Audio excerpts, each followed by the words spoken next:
চীন সফরে এবং মালয়েশিয়া সফরে যাওয়ার পরেই ইন্ডিয়ান সরকার বাংলাদেশের ভিসাগুলো চালু করে দিয়েছে। ইন্ডিয়ার ভিসা তো দীর্ঘদিন পর্যন্ত বন্ধ ছিল।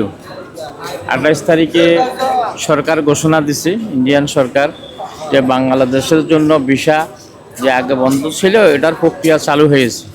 বাংলাদেশের প্রধানমন্ত্রী তারেক রহমান তো ভারতের সাথে সুসম্পর্ক থাকাটাই ভালো, ঠিক আছে, কিন্তু উনি তো চীন সফরে এবং মালয়েশিয়া সফরে যাওয়ার পরেই ইন্ডিয়ান সরকার বাংলাদেশের ভিসাগুলো চালু করে দিয়েছে।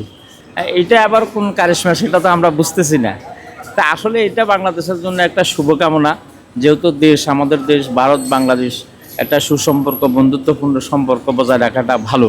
আলহামদুলিল্লাহ, এটা তো আমাদের বর্তমান যে সরকার আছে সরকারের অবদান, এটা তো মিথ্যাবাদী কিছু না, অস্বীকার করার মতো কোনো কিছু নাই। বর্তমান যে সরকার আছে আমাদের এই সরকারের জন্য এই আমাদের চালুটা আলহামদুলিল্লাহ অনেক উপকার করছে, অনেক ভালো হয়েছে আমাদের জন্য। সরকারের অনেক ধন্যবাদ জানাই যে এরকমভাবে পর্যায়ে যে মানুষ সুন্দরভাবে যাইতে যেতে পারে, এটা সরকারেরই, অবশ্যই সরকারে এটা করছে, নাহলে তো হয়তো না।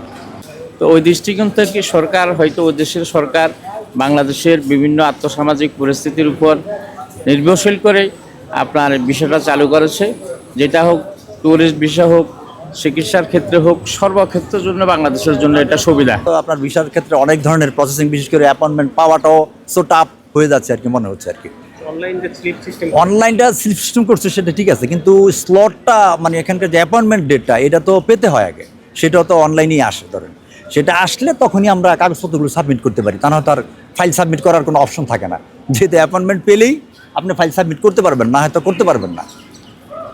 তো এটা একটু আগের চাইতে একটু জটিলই প্রক্রিয়া, এই আর কি এটা বিষয়টা। তো এই আগে আসলে ইন্ডিয়ান ভিসার ক্ষেত্রে এই ধরনের, আমি একবার ইন্ডিয়াতে গেছি, এই ধরনের কোনো ট্যুরিস্ট বিষয়ে গেছি, কিন্তু আমার দেখা গেছে একেবারে একদিন 2 দিনের মধ্যে আমি অলরেডি আপনার ভিসা হাতে পেয়ে গেছি। আমার পেপারস কাগজপত্র সবই ঠিক ছিল, হ্যাঁ, আর খুব একটা ঝামেলা হয় নাই।